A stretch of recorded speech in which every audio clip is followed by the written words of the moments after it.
Babalik ba ang kahapon?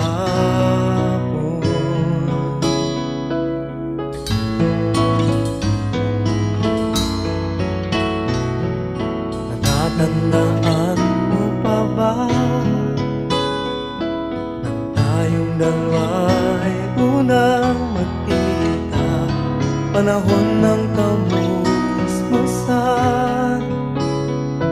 sa piling ng mga bulaklak at halaman, doon tayo nagsimula mangarap man.